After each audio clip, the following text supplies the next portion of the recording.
nama mantan Presiden Jokowi yang ikut disebut-sebut akhirnya buka suara. Jokowi membantah tudingan jika Bandara Khusus IMIP diresmikan olehnya saat menjabat.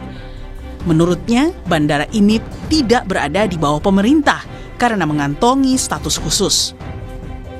Mantan wali kota Solo ini menegaskan, ia hanya meresmikan satu bandara di Morowali, yaitu Bandara Maleo pada Desember 2018 silam. Saya nggak pernah meresmikan bandara IMIP di Morowali, nggak pernah. Seingat saya yang saya resmikan adalah Bandara Maleo di Morowali. Itu yang membangun pemerintah. Kalau yang IMIP itu saya kira miliknya swasta. Ya semuanya kan hal yang nggak baik kan ditariknya ke saya. Merespons soal belum adanya petugas bea cukai yang ditempatkan secara permanen di Bandara IMIP Morowali, Menteri Keuangan Purbaya menyebut ia akan segera mengirimkan petugas bea cukai jika ada permintaan atau penugasan resmi. Keberadaan bea cukai di lokasi vital seperti Bandara IMIP adalah penting untuk mencegah dan mengurangi segala bentuk pelanggaran, seperti bebasnya orang dan barang keluar masuk tanpa pemeriksaan. Mau ngirim bea cukai ke Bandara IMIP kapan Pak rencananya Pak? Sesuai permintaan, begitu ditugaskan kita taruh di sana. Sementara itu, menyangkut tindakan tegas soal keberadaan Bandara IMIP tanpa bea cukai dan imigrasi, Menteri ESDM Bahlil Lahadalia mengaku kementeriannya tidak memiliki wewenang menginvestigasi keberadaan bandara. Meski begitu, Kementerian ESDM menantikan laporan tim Satgas PKH soal ada tidaknya aktivitas tambang ilegal di kawasan tersebut. Di bandara itu kan ada kementerian teknis yang mengaturnya. Kalau kami di bidang pertambangannya, Kementerian SDM itu di bidang pertambangannya termasuk rekomendasi terhadap bagian hilirnya. Tapi dalam pengamanan objek yang ada di bandara itu merupakan kewenangan daripada Menteri Teknis. Arahan Bapak Presiden kepada kami sebagai Satgas dan sebagai Menteri SDM adalah tegakkan aturan. Jangan pandang bulu, karena nggak boleh negara kalah dari apa yang terjadi yang kurang pas dan atau melanggar hukum. Sorotan terhadap Bandara IMIP mencuat setelah Menhan Syafri Samsudin menyampaikan kritik ketika meninjau fasilitas penerbangan di kawasan pertambangan Morowali, Sulawesi Tengah 20 November lalu. Saat itu Syafri menghadiri latihan terintegrasi TNI dan instansi terkait. Ia menyebut keberadaan bandara tanpa kehadiran negara sebagai anomali yang berpotensi memunculkan kerawanan bagi kedaulatan ekonomi Indonesia. Tim Liputan Kompas TV.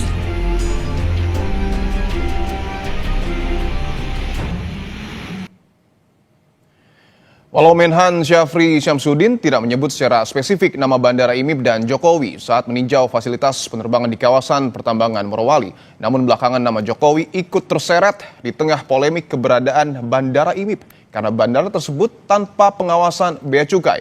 Kita bahas bersama Ketua DPP PSI Valdo Maldini dan juga analis politik Yunarto Wijaya. Bapak-bapak selamat petang semua.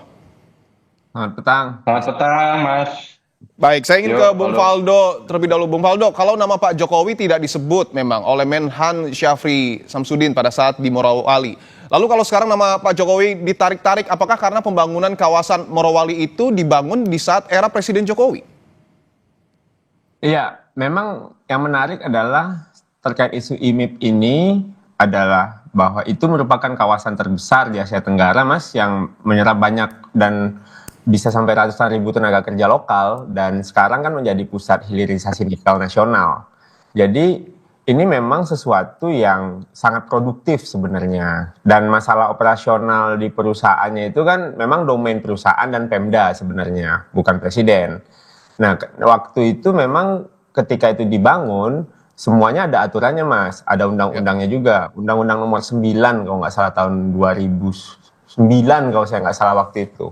Jadi memang bicara soal banyaknya tuduhan yang ditujukan ke Pak Jokowi, ya itu memang model-model nyari kambing-kambing hitam, menyalah-nyalahkan keadaan ini kan memang paling empuk itu menyalahkan Pak Jokowi. Tapi saya melihat apa yang disampaikan Pak Jokowi juga bukan playing victim, Mas Dipo. Karena ini juga menunjukkan bahwa beliau punya kepemimpinan juga, terlebih dalam periode sebelumnya beliau membangun. Misalnya itu kan bukan curhat sebenarnya, bukan pembelaan diri juga gitu. Itu pernyataan seorang pemimpin yang punya tanggung jawab, yang jelek-jelek ke saya. Kan sering kita lihat di kantor, orang bilang, ya kalau salah ya salah saya, karena saya pimpinannya gitu loh. Kalau bagus kerja bareng-bareng gitu. Jadi kami melihat setiap kritik, tuduhan, fitnah ya diterima, tapi ya tidak lari. Pak Jokowi selalu menjawab kan ketika ada pertanyaan dari wartawan. Tidak hanya kasus ini, kasus sebelumnya pun Pak Jokowi menjawab. Karena beliau merasa relevan untuk menjawab ini karena itu memang hasil kerjanya. Jadi kelasnya Pak Jokowi itu kami kira oke, karena kritik aja Pak Jokowi, tapi jangan difitnah. Yang menjadi persoalan kan yang difitnah ini, Mas. Siap, saya ingin tanyakan Bung Faldo bahwa tadi Anda menyebut Bandara IMIP ini memang domennya swasta dan Pemda, tapi kan dibangun ini katakanlah di era Pak Jokowi. Apakah Pak Jokowi tidak mengetahui bahwa bandara itu beroperasi tanpa adanya keterlibatan unsur negara? Iya, sebenarnya kan ada aturannya Mas Dipo ya, secara teknis dan detail ya, bahwa memang untuk bandara swasta itu peruntukannya pun jelas. Dan dia sebenarnya tidak bisa menerima secara teknis itu penumpang dari internasional langsung. Kalau swasta siapa yang mengawasi, Mas, kalau begitu? Di hubnya memang skema pengawasannya kan dia juga tetap connect ke Kemenhub sebenarnya, Mas Dipo. Bahwa dia juga terdaftar di Kemenhub, bandara tersebut juga listed di Kemenhub, sehingga aturannya pun beda bisa jadi dengan aturan kebandaraan yang pada umumnya kita pahami dan kita yakini, gitu loh Mas Dipo.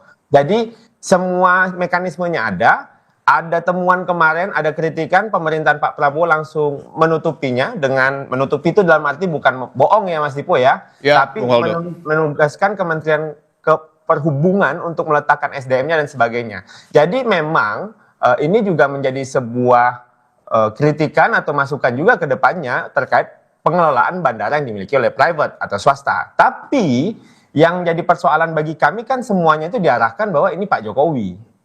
Itu yang jadi persoalan bagi kita, karena ini memang yang diresmikan oleh Pak Jokowi adalah bandara yang resmi yang dimiliki oleh Kabupaten Morowali gitu. Disitulah seharusnya gimana kalau ada tenaga kerja dari luar ya dari situ gitu. Baru masuk ke kawasan. Saya ingin ke Mas Soto bahwa tadi Bung Faldo mengatakan seakan Pak Jokowi ini selalu dikambing hitamkan dan di medsos nama Pak Jokowi memang langsung disorot. Apakah Anda melihat ini ada yang menyetir, Mas Soto? Saya nggak tahu ada yang nyetir atau tidak ya, tapi saya nonton sendiri videonya dan saya harus katakan memang Pak Jokowi dalam konteks ini korban hoax. Karena videonya mengatakan bahwa Pak Jokowi meresmikan bandara IMIP, padahal kan tinggal di browsing 23 Desember 2018 memang Pak Jokowi meresmikan bandara Maleo yang sama-sama ada di Morowali. Tapi memang itu menurut saya kita harus clearkan dulu bahwa Pak Jokowi meresmikan kawasan IMIP itu iya. Di 2015. Dan itu yang tersebar videonya ya? Dan itu yang kemudian orang... Ada spanduknya bahwa Pak Jokowi datang ke kawasan industrial IMIP. Oh betul. Jadi dicampur adukan 3 info. Yang pertama Pak Jokowi meresmikan kawasan IMIP, itu 2015 betul. Pak Jokowi juga memang meresmikan yang namanya Bandara Maleo, itu 2018 betul. Tapi caption yang dibuat itu seakan-akan Pak Jokowi meresmikan bandara di IMIP. Itu clear. Nah, isu ini kenapa menjadi kemana-mana dan bisa digoreng banyak pihak? Menurut saya problemnya ada di pemerintahan Pak Prabowo dalam konteks manajemen, entah itu secara komunikasi atau dalam konteks koordinasi atau konteks supervisi. Sampai sekarang kita warga nggak tahu loh jawaban yang benar seperti apa, karena dari statement Menhan itu dibantah oleh Wamenhub, oleh Pak Suntana, bahwa ini seakan-akan legal. Yang menariknya, ternyata koordinasi internal di antara Wamenhub dengan Menhub itu juga berbeda. Karena dari Kemenhub itu menyatakan bahwa sudah ada keputusan di bulan Oktober, keputusan nomor 55 tahun 2025, itu yang mencabut keputusan nomor 38 tahun 55, di mana bulan Agustus memang mengakui bahwa ada surat menteri yang menyatakan bandara ini kemudian menjadi bandara internasional. Betul. Pada titik itu menurut saya bermasalah. Seorang Menhan kemudian merasa kalau sudah jadi bandara internasional, kenapa tidak ada imigrasi dan berbagai macam perangkat yang disertakan harusnya ada dalam aturan. Ini yang menurut saya harusnya dijelaskan sehingga kemudian tidak muncul macam-macam tafsir.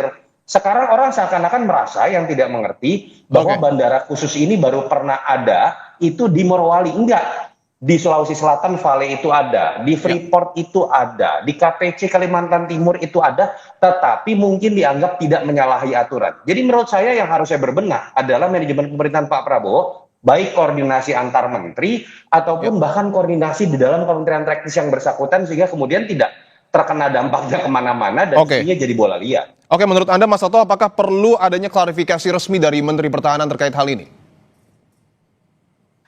Iya, menurut saya paling baik adalah konferensi pers antara Kementerian Pertahanan dengan Kementerian Perhubungan. Karena kan perbedaan pendapat ada di dua kementerian tersebut. Kementerian Teknis yang ada di Kementerian Perhubungan, yang kemudian kemarin membuka fakta ini adalah Kementerian Pertahanan. Jangan sampai kelihatan wibawa bahkan Presiden Prabowo itu menjadi jelek karena ada seakan-akan perbedaan sikap antar dua kementerian, bahkan antara menteri dengan wakil menteri. Itu catatan khusus. Jadi sorry, dalam konteks ini saya kasihan dengan Pak Jokowi, nggak ada kaitannya dan ke bawah-bawah. Ini benar-benar hoax kalau menurut saya. Oke, saya ingin ke Bung Faldo. Artinya ketika Mas Toto mengatakan bahwa sebenarnya persoalannya ada di manajemen pemerintahan Pak Prabowo. Anda sepakat dengan hal ini? Iya, sebenarnya kan ini juga merupakan temuan sidak ya kalau saya lihat. Dan memang ada beberapa faktor-faktor di lapangan yang ketika itu kalau dilihat lebih jauh ada latihan atau masuk ke kawasan gitu. Dan Pak Syafri sebagai Menteri Pertahanan memberikan statement, doorstop atau pernyataan pers mungkin pasca latihan tersebut. Nah memang terkait bandara ini bukan bandara yang pertama yang ada, setuju sama Mas Toto, ada di Vale, ada di Papua dan sebagainya. Tadi undang-undangnya juga di Undang-Undang Nomor 1 Tahun 2029 Pasal 247 Mas Dipo. Nah jadinya udah ada aturan mainnya. Dan terkait koordinasi komunikasi yang dimiliki oleh pemerintahan hari ini, ya ini memang problem klasik yang selalu dimiliki oleh sebuah entitas, Mas. Bukan hanya di negara, tapi juga hal ini juga sesuatu yang juga membuat kita melihat, oh ternyata udah ada penjelasan dari Pak Wamenhub, Pak Suntana. Gitu. Baik. Nah, tadi, mohon maaf Bung Faldo, bahwa tadi disebutkan Pak Jokowi mungkin saja menjadi korban hoax. Menurut Anda siapa yang bermain dalam polemik ini? Iya, memang kalau tuduhan hoax Pak Jokowi ini memang pada akhirnya sih munculnya kalau saya lihat dari sosial media semua, Mas. Nah kawan-kawan ini, persoalan komunikasi yang tadi Mas Toto sampaikan itu persoalan lain pada akhirnya. Nah saya nggak tahu sih ini siapa nih. Makanya saya bilang ini sepertinya orang-orang yang kemarin masih belum move on dari Pilpres. Yang belum move on siapa itu Bung Faldo? Karena Mas Toto udah move on gitu loh. Nah jadinya kalau menurut saya Mas, memang ini kawan-kawan yang masih ingin mencari kesalahan Pak Jokowi. Menguyu-kuyu Pak Jokowi gitu kan, sementara Pak Jokowi juga ya tetap menjawab dan seperti biasa seperti di kasus-kasus lainnya kami selalu bilang nggak apa-apa tuduh aja tapi tolong tunjukkan bukti. Kalau tidak ada bukti jadi fitnah gitu. Betul Mas Toto bahwa pihak yang kalah Pilpres ini seakan terus memojokkan Pak Jokowi termasuk dalam polemik IMIP ini. Ya, dalam konteks ini saya agak beda lah dengan Faldo. Belum tentu semuanya itu bisa dikaitkan dengan kekalahan Pilpres. Bisa jadi yang kemudian merasa tetap tidak suka dengan Pak Jokowi juga ternyata milihnya 58%, bagian dari 58% atau milih 02 bisa juga loh. Karena kan kekuatan pilihan Prabowo Gibran ini kan ada juga yang memang sebenarnya hanya suka dengan Prabowo, ada yang hanya suka dengan Gibran, ada juga yang suka dengan kedua-duanya. Jadi menurut saya nggak bisa dikaitkan dengan hal tersebut. Jadi masuk aja ke urusan isunya sendiri bahwa memang isu ini sih saya harus katakan nggak pantas untuk kemudian dibuat menjadi sebuah hoax. Dan saran saya tetap, Faldo misalnya bisa disarankan juga ya ke teman-teman misalnya relawan Jokowi. Saya sempat baca tuh ada konco Jokowi meminta Pak Prabowo memecat Pak Syafri Samsudin. Saya pikir apa urusannya sebenarnya. Jadi jangan juga kemudian karena defensif lalu kemudian malah menjadi ofensif dan menimbulkan image kertakan ya di antara pemerintahan Pak Prabowo Gibran atau antar dua kekuatan Jokowi dengan Prabowo. Santai saja, saran saya makanya saya dalam dialog sebelum walaupun agak berdebat dengan Faldo, tapi saya pikir saya punya satu kesamaan sikap. Bagaimana sih cara Pak Jokowi menghindari fitnah? Pak Jokowi kurangi bahasan mengenai politik elektoral. Kalau bicara tentang elektoral, mau itu SBY, mau itu Mega, itu pasti akan kemudian mereka dilihat sebagai makhluk elektoral. Bahasannya kemudian menjadi politik lagi. Tapi kalau SBY, Megawati, Pak Jokowi itu banyak datang ke luar negeri, lalu bicara di forum internasional, memberikan masukan didasarkan pada pengalaman pemerintahannya sendiri. Saya pikir orang akan melihat dia ada di atas level seorang politisi sebagai seorang negarawan, dan pada titik itu fitnah akan berkurang dengan sendirinya. Oke. Sorry nih Valdo, bukan nggak pengen Pak Jokowi ngurusin PSI, tapi itu yang menurut saya dilakukan oleh seorang mantan presiden seharusnya. Oke, saya ingin ke Bung Faldo bahwa tadi Mas Toto menyebutkan Pak Jokowi ini masih cukup sering memberikan narasi khusus yang mengarah kepada elektoral. Tanggapan Anda, singkat saja, Bung Faldo. Ya, kalau saya mungkin jawabannya tadi bicara soal yang belum move on, karena bagi saya ini juga simple. Karena ini juga soal adu posisi di 2029. Bisa jadi yang bagian menang pun belum move on gitu. Karena pengennya menang dengan cara yang lain skemanya. Jadi memang Pak Jokowi dijadikan... Skemanya itu maksudnya gimana, Bung Faldo? Ya kan macam-macam aspirasi partai-partai ini kan banyak, Mas. Arahnya? Nah, jadi kalau bicara... Kenapa, Mas? Arahnya kemana? Ya arahnya kan ini soal pertempuran ke depan, ya. Pemilu sudah dekat kalau bagi beberapa kawan-kawan gitu. Nah jadi kalau bagi kami terkait apa yang Mas Toto sampaikan, memang Pak Jokowi sebagai respon ya dari kritikan yang terjadi yang dijelek-jelekan ke arah saya itu sebenarnya bukan keluhan juga sih Mas, tapi itu kayak perisai gitu loh bagi dia, bagi beliau, karena bagi beliau yang penting saya tanggung jawab atas apa yang saya pernah sampaikan, apa yang pernah saya kerjakan. Ini maksudnya, bentar, Bung Faldo, mohon izin saya coba dalami lagi. Artinya yang mengarahkan ini arahnya ke yang menuding ijazah atau lain pihak? Oh Mas, ini kan tudingan Pak Jokowi ini saya ngeliat kayak series Netflix Mas. Pertama soal WUS, habis itu lanjut ke IKN. Nah sekarang mungkin ke bandara. Next feeling saya, tebakan saya bendungan atau jalan tol nih. Tapi aktornya? Tapi nggak apa-apa. Sama? Apa Mas? Aktornya sama? Sutradaranya bakal muncul nanti itu Mas, tunggu aja. Biasanya kan di akhir film tuh ada tuh sutradara, produser dan semuanya gitu. Kalau udah closing ini bareng. Baik, kita tunggu ya polemik IMIP ini tentu supaya selesai dan tentu penerbangan kita ini tidak, mohon maaf, dalam tanda kutip disusupi pihak-pihak yang tidak berkepentingan. Terima kasih Ketua DPP PSI Bung Faldo Maldini dan juga analis politik Mas Yunarto Wijaya telah bergabung di Kompas Petang. Terima kasih Mas Dipo. Saudara, Polda Metro Jaya akan melakukan gelar perkara khusus terkait kasus tudingan ijazah palsu Presiden ke-7 Republik Indonesia, Joko Widodo, yang menjerat tersangka Roy Suryo dan kawan-kawan.